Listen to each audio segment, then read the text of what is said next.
Cash, baby. 2002, a Canadian citizen named Omar Khadr was captured in Afghanistan and locked up at Gitmo for killing an American soldier and blinding another. He pleaded guilty and later apologized for his crimes.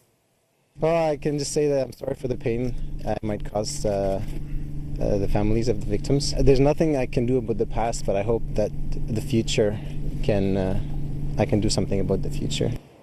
So why is Canada now apologizing to him? Well, the country just made Khadr a multi-millionaire, giving him a settlement of more than $10 million after his lawyers argued his rights were violated during his interrogation.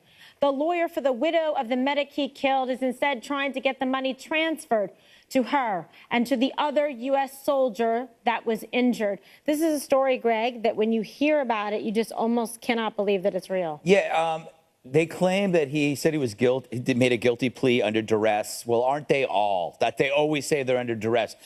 This is why, generally, why people are for the death penalty, because there's no guarantee anyone ever serves out their actual sentence.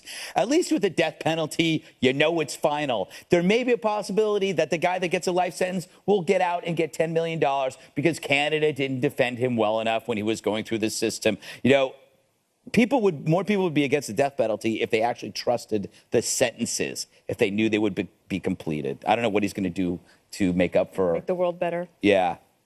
Kill less people, I guess. Okay, well, hopefully we won't get to enjoy it. Go ahead. Well, I'm baffled by this. You know, I understand that he was 15 when he was picked up on the battlefield, but he was picked up on the battlefield. There is a soldier, U.S. soldier who died. There's another who is blind. They don't get anything. And the Canadian government giving this guy $10 million seems like I'm baffled by the use of taxpayer dollars in Canada to do something like this, especially when he was picked up on the battlefield. We were just talking last week. How are they allowed to come back? Yeah. Why are we allowing them to come back if they've actually if you travel over to go fight with ISIS and you come back and you complain because you can't get a job? This is insane. I mean, we got to fight this fight in a way that allows us to win.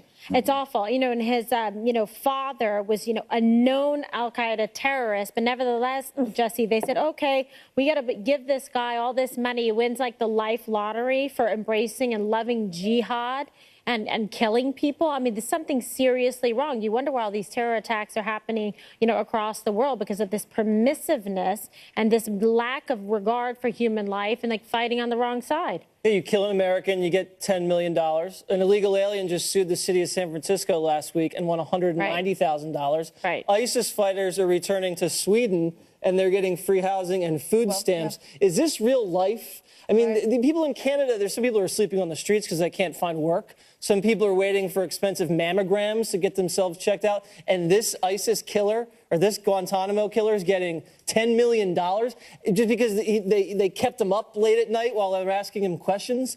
I mean, hockey players in Canada get treated more rough than this guy. You got to be kidding me.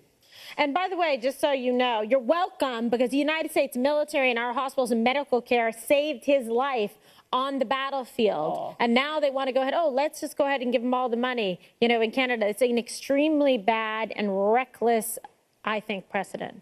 Well, I just read a different story. I mean, the story I read said that the Supreme Court of Canada ruled in 2010 that as a 15-year-old, this young man was tortured by Canadians and then given the information that was acquired from him while he was tortured was given to U.S. officials who then put him into Gitmo. So this is all about Canada's laws against torture and saying this is a Canadian-born young man and that you can't do that to people. So it's all about their rules. They call sleep deprivation torture, so you know. I'm just saying, sleep deprivation, I don't know what else was involved. Well, then someone pay me $10 million. I've got it every night. But I think, but on the surface, this looks like an outrage if you just get away from the law and the and the arguments we've had as Americans about torture. Canada has come down and said clearly, no torture, we're not having it. But I do like the idea put forward by a conservative writer in Canada, which said that this guy should give the money to the widow of that dead soldier. Yeah. That's what he should do. Great idea.